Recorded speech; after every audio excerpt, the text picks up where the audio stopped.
A lot of agents, and some of the lucky agents who move past the 60% who never make 5 sales in a year, move to that 250 to 350 GCI, and they get stuck there for years and years, and they become happy. They're like, oh, I can't do any more. I'm worked off my feet.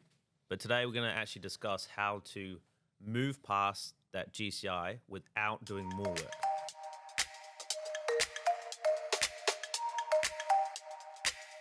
So here, and welcome by Nathan Najib. When did you move from the 250, 350 range? Or did you just jump the hole? No, I actually got, so I was at 250 and then I got exposed to the right people, and then I started made those little changes, and then it went up to, I think it was 750 in the next 12 months or 16 months or 18 months.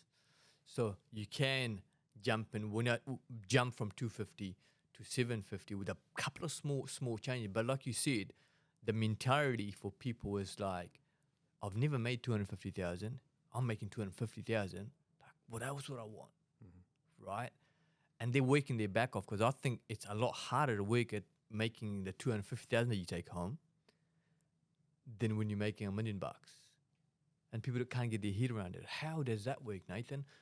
Well, I talk about only doing dollar productive activity. Mm-hmm. So now you become like a professional surgeon. What does a surgeon do?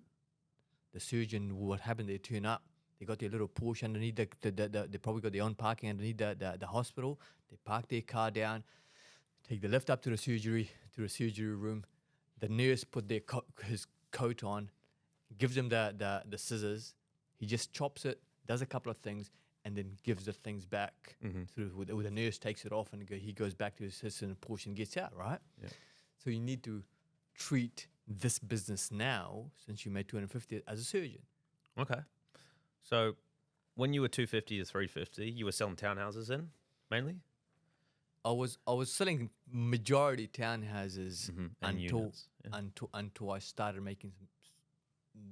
made the move to Najib, and we started selling expensive houses. So then from there, you said you met with some mentors. So what were some of the adjustments you made to move from that bracket to 700,000? Yeah, great question. So one of the things, Bobby, I speak about is like, AM and PM. I learned the importance of that. Like having a very structured day. Like from the minute I wake up, like I started treating my job as a I'm the surgeon now, right? Rather than a guy who just sells real estate. So I treated myself as a surgeon. So what I did is exactly like structured day. Well, I had AM and PM. Nobody would I would not leave the office until 11, 12 o'clock, because I'm on the phone making phone calls. So AM is for prospecting, booking all those meetings. PM, I'm out. The next small change that we did, I'll tell you a little story about this in a minute, but the next small little change that I just started hiring another PA. So I got a PA and I got a second PA, because I get all my things that's low dollar productive or not dollar productive for me as a surgeon to do. My nurses used to do it. My PAs started doing it, right? So now I'm looking at me getting paid as a surgeon $750 an hour rather than the $25 or $40 an hour, right? So that's how it's scaled up. And this story about this little thing moving your golf course just a little bit is I heard, I'm not sure if you play golf, but I'm not a golf player either, but one of the coaches talked about this actually when I was in a training. He said, this guy used to play golf, and the ball would always make big curve go out that way. And then his coach said, all you need to do is just turn this little thing, your hand just slightly this way, and then the ball start going straight. So all we need to do really make changes from 250 to 450, from 450 to 750, from 750 to $1 million, is make those small little important changes. Yeah. And how do you do those small changes? Is talk to the right mentor who's going to give you the right advice and help you with those small changes. And a lot of these agents, they're too scared to reach out to somebody, or unfortunately, our industry is so terrible here in New Zealand, which that's what I hate about the industry. people don't like to share because I want to have all the knowledge myself and I want to make all the money myself. Yeah. What I think about, like, this abundance mentality, I want to share my knowledge with everybody because there's plenty of business for everybody. Yeah. So it's hard for people to find mentors, perhaps, and mentors who's actually done the work. Mm-hmm. So those are small changes that I suggest you make to go from 250, and it's actually you work less, or even if you work the same amount, because you do more dollar productive activities, you can scale. Yeah. Your ball can go straight rather than making this big curve. Yeah. That's great. So you mentioned high dollar productive activity and low dollar productive activity. Mm-hmm. What's high? What's low? The thing that we have here, what we've created, like everything that gets done by the great people that we have in the back, what I call the superhumans, our guilds here that do it,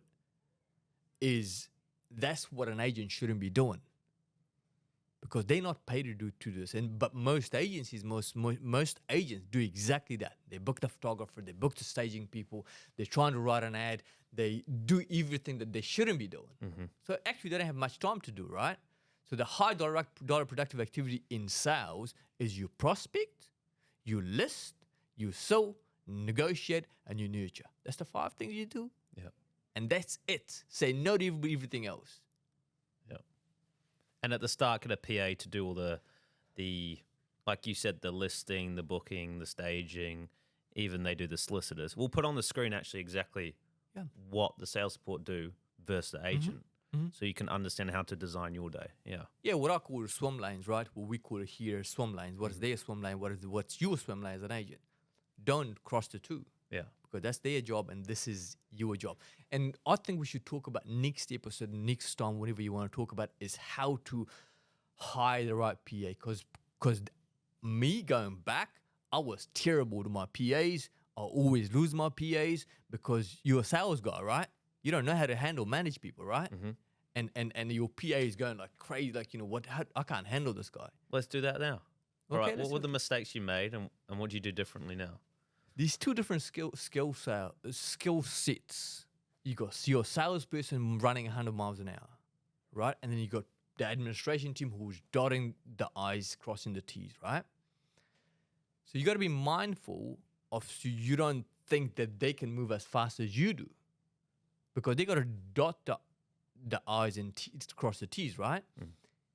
And you actually don't want somebody who's running as fast as you do, because everything's gonna fall through the cracks, right?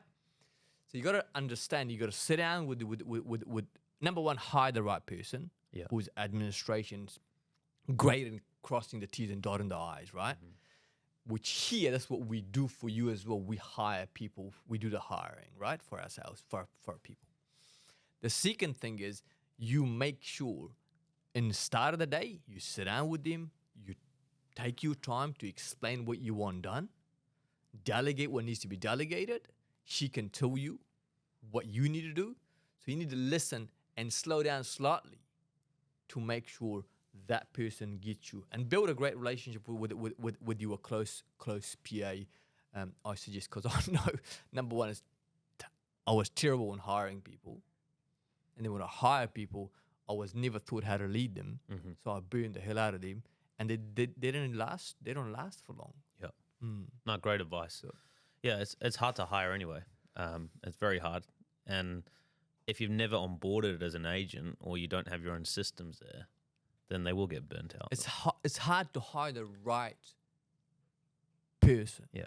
It's easy to hire because you just go and hire somebody, right? But hire them and then make sure you onboard them, make sure you consistently coach them, right? All those things that we talk about all the time here at Najib. Great. Yeah. All right. We'll wrap it up there. Thank you, Nathan. If you are stuck in that range, the 250 to 350, you might be happy there, but you might actually want to scale. Like Nathan said, the first step is to hire a PA, outsource the low dollar productive activity to that person. You focus on the 5 key skills. And we've actually put this all together in our producer agent course. We've got all the resources there. We teach you how to create more time so you can earn more money. So make sure to check out the link in the bio. And yeah, we'll see you in the next podcast. Thank you.